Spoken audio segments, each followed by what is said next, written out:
¿Qué tal, Star Wars familia? It's your bro host V. And I'm Daniel Miller. And I'm Chris Ryans, and we're here to kickstart your Star Wars Comics Week with a quick shot of BROAXIUM. So, you might want to buckle up, baby. And let's Punch it.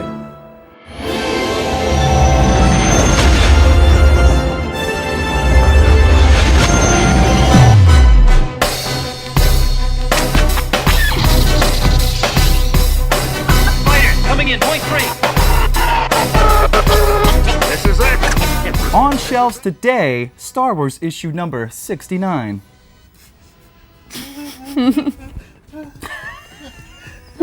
Now, in the last issue, Han and Leia had to go to Lance Carpo to meet up with Leia's old flame, Dar Champion. Is that his real last name? Now, pay attention, there's a little snippet in there that calls back to the Solo movie. Anyway, they get there, dressed like they just came out of the construct of the Matrix, and they get in a little bit of trouble. After taking out a couple of thugs, they get rescued by the handsome Dar Champion, and they get the information they need. But can they really trust this man? Meanwhile, on the planet Sergia on the Inner Rim, some Empire folks are at a rebel refueling station, and they have the poodoo scared out of them by what they soon realize is only a lovable astromech droid. You guessed it, R2-D2.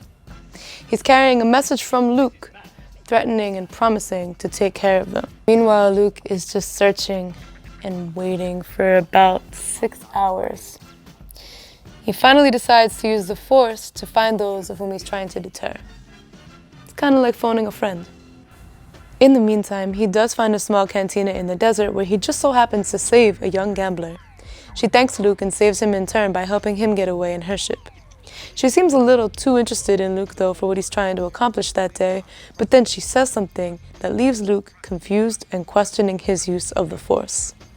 Now, 3PO and Chewie encounter the inhabitants of K-43. Now, of course, Chewie cannot communicate with them, and neither can 3PO. Sort of. Now, after a few things got lost in translation, the duo have to run for their lives. 3PO is a highlight of this part of the story. His sensibilities from a droid's perspective really shine through. So what did you guys think of this issue? So, there was a little shout out to the Solo movie.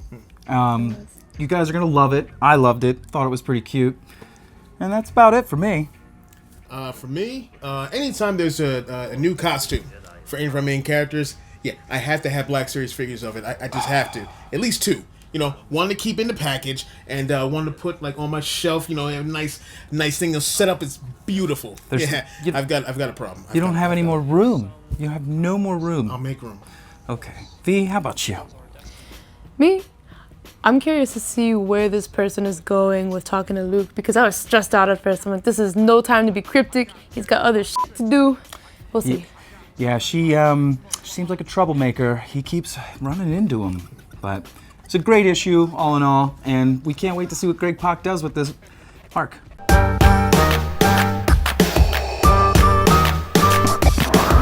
Thanks again for joining us for another quick shot of BROAXIUM right here at Atomic City Comics on South Street in Philadelphia.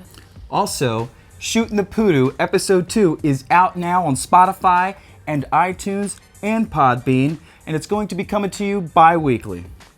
And next week, V is going to have her own segment where she's going to be reviewing a lot of Star Wars comics from the past just to get you guys caught up in case you've ever missed them. It's called the V-Wing. Can't wait for you guys to check it out. Wings.